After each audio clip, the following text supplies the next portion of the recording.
Good day.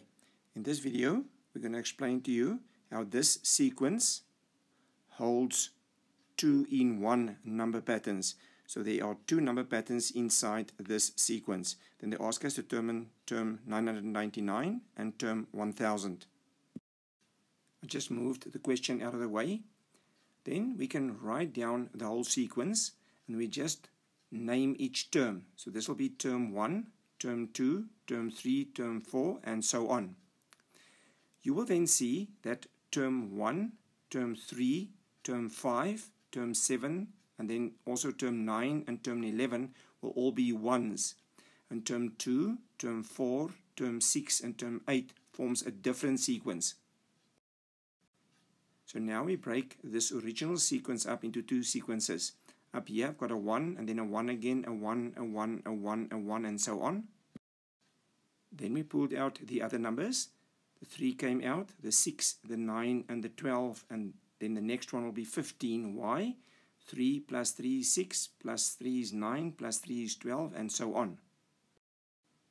By now you can see that all the odd terms are 1s, and all the even terms forms this new sequence. You will see that this number pattern has a constant difference of 3.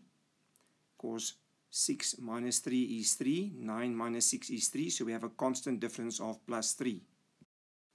Then we work out the general term of this sequence. Since grade 7 we use this formula, but you can use your own. Because the constant difference is plus 3, I can write Tn equals to 3n plus c. Then you can say term 1 is 3, and then you put in a 1 in there, and then work out c. So c equals to 0. So the general term of this blue sequence is Tn equals to 3n, which I write here. Then I've got the sequence general term. Now if you number each one of these terms, you'll see this is term 1 of the sequence, term 2 of the sequence, and term 3 of the sequence. If you look at this blue sequence, you will see that all this one's numbers is half as big as that one. That's term 2. But he is term 1 of this term, but term 2 over there. This one is term 2 over here, but it's term 4 in the original sequence.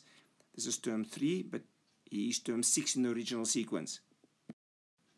So originally they asked us to work out term 1000 of the original sequence. So we're going to work out term 1000. Now be careful. So I use this formula that I worked out.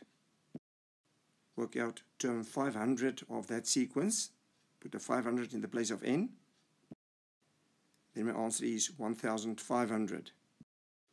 So term 1000 in this sequence will be 1500.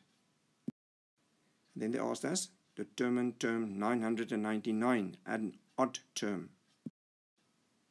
And term 999 will be 1, because he will be one of the odd terms from this sequence, and all the odd terms in this sequence is 1. Please stop the video and get your brain around what happened here. Please indicate whether you liked or disliked the video and subscribe to the channel. If you run into any sequence or series or number patterns problem that you have trouble solving, you can send a clear WhatsApp photo of your problem to this number and a clear WhatsApp photo of where you tried it. Then we will try and solve the problem and send back an answer to you as soon as possible. Enjoy number patterns.